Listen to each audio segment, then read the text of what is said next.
మన ప్రమేయం లేకుండానే కాళ్ళు చేతులు అదరటం, మాట అదరటం, దీన్ని మనం వాడుక భాషలో ట్రెమర్ అంటామండి, లేకపోతే వణుకుడు జబ్బు అంటామండి. చాలా మంది వణుకుడు రాంగ్లోనే మా ఓపీకి వస్తూ ఉంటారు. సార్ మాకు ఏమైనా పార్కిన్సన్స్ డిసీజ్ వచ్చిందా అని అడుగుతూ ఉంటారండి. ట్రెమర్కి పార్కిన్సన్స్ డిసీజే కాదు, చాలా కారణాలు ఉంటాయండి. ఇందులో మోస్ట్ కామన్గా టాక్సిన్ ఇండ్యూస్డ్, అంటే మెదడు మీద ప్రభావం చూపే కొన్ని పదార్థాల వల్ల కూడా మనకి వణుకుడు అనేది వస్తూ ఉంటుంది. ఇందులో ఫస్ట్ అండి ఆల్కహాల్. ఎక్కువగా ఆల్కహాల్ అంటే దీర్ఘకాలంగా 2-3 సంవత్సరాలు కంటిన్యూస్గా ఆల్మోస్ట్ 15 to 20 days మంత్ తాగే వాళ్ళకి ఎప్పుడైనా ఆల్కహాల్ వల్ల వీళ్ళకి వణుకుడు వస్తూ ఉంటుంది. ఎంత సివియర్గా వస్తుంది అంటే ఏదైనా పని చేయాలన్నా చేతులు కాళ్ళు ఆదరటము, కేవలం ఆల్కహాల్ తాగినప్పుడు మాత్రమే వాళ్ళకి స్టెబిలైజ్ అవటం అనేది జరుగుతుందండి. దాంతోపాటు ఇంకొక టాక్సిన్ అండి, చాలా మంది మనం పొలంలో మందు కొడతా ఉంటారు. సో ఆర్గనోఫాస్ఫరస్ పురుగుల మందు కొట్టేటప్పుడు వాళ్ళు ప్రొటెక్షన్ వేరు కనుక వేసుకోకపోతే 2-3 సంవత్సరాలు అలా కంటిన్యూస్ గా కొట్టడం వల్ల మెదడులో కొన్ని సర్క్యూటరీ మార్పులు వచ్చేసి వాళ్ళకు కూడా వణుకుడు అనేది వస్తుందండి. ఇంకొకటి మనం కొన్ని మందులు వాడుతూ ఉంటాం, అంటే దీర్ఘకాలంగా ఈ మందులు వాడటం వల్ల కూడా మనకి వణుకుడు అనేది వస్తుంది. ఎస్పెషల్లీ మనం కొన్ని రకాల ఫిట్స్ కి వాడే మందులు,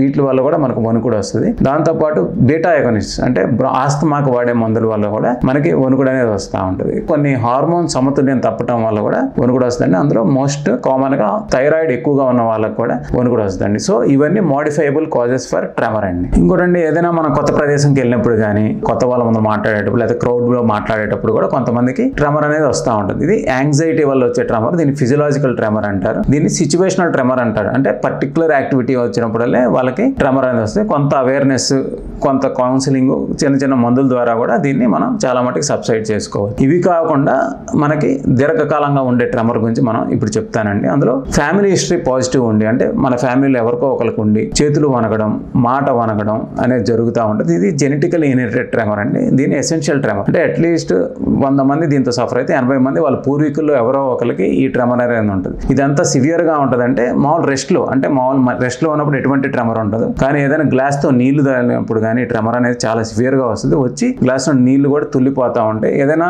రాయాలనుకో సర్కిల్ లాగా మనం పెన్తో రాయాలంటే రాయలేకుండా ఉంటారు. సో ఏదైనా రాసినప్పుడు మామూలుగా స్మూత్ గా రాకుండా జిగ్ జాగ్ గా వస్తుంది. సో ఇది వయసు పెరిగే కొద్ది చాలా ఎక్కువైపోతా ఉంటుంది. ఎంత సివియర్ గా ఉంటుంది అంటే వాళ్ళు బ్యాంక్ లో ఏదైనా చెక్ సైన్ పెట్టినా కూడా బౌన్స్ అయిపోయే స్థాయి ఉంటుంది. ఇది మనం కొన్ని మందుల ద్వారా, వాళ్ళకి కొన్ని మెడిటేషన్, వీటి ద్వారా మనం చాలా మటుకు కంట్రోల్ చేయడం. మరీ సివియర్ గా ఉన్న వాళ్ళకి చిన్న DBS సర్జరీ చేయడం ద్వారా కంట్రోల్ చేసే అవకాశం ఉంటుంది. అంటే ఫైనల్ గా పార్కిన్సన్స్ ట్రెమర్, ఇది జనరల్ గా మనకి యాక్టివిటీలో రాదు. మనం గుర్తుపెట్టుకోవాలి, ఎసెన్షియల్ ట్రెమర్ కి పార్కిన్సన్స్ ట్రెమర్ కి తేడా ఏంటంటే ఇది యాక్టివిటీలో రాదు, ఇది రెస్ట్ లో వస్తుంది. అంటే మనిషి రెస్ట్ లో ఉన్నప్పుడు చేతులు వదులుతూ ఉంటాయి. ఏదైనా యాక్టివిటీ చేసినప్పుడు జనరల్ గా ట్రెమర్ ఉండదు. దాంతోపాటు అసోసియేటెడ్ ఫీచర్స్ అనేది పార్కిన్సన్స్ లో ఉంటుంది. అంటే మనిషి నిదానం అయిపోవటం, నడిచేటప్పుడు తోలటం, అంటే కండరాలు బిగుతుగా అయిపోవటం అనే ఫీచర్స్ అనేది మనం పార్కిన్సన్స్ డిసీజ్ లో చూస్తామండి. సో ట్రెమర్ అంటే చేతులు కాళ్ళు వనకడం అనేది పార్కిన్సన్స్ ఫీచరే కాదు, చాలా కారణాల వల్ల వస్తుంది. సో స్పెసిఫిక్ గా మనం ఏ కారణం వల్ల ఇది వస్తుందనేది తెలుసుకొని వైద్యం చేసుకుంటే ట్రెమర్ అనేది కంట్రోల్లో రావటం అనేది జరుగుతుందండి. Thank you.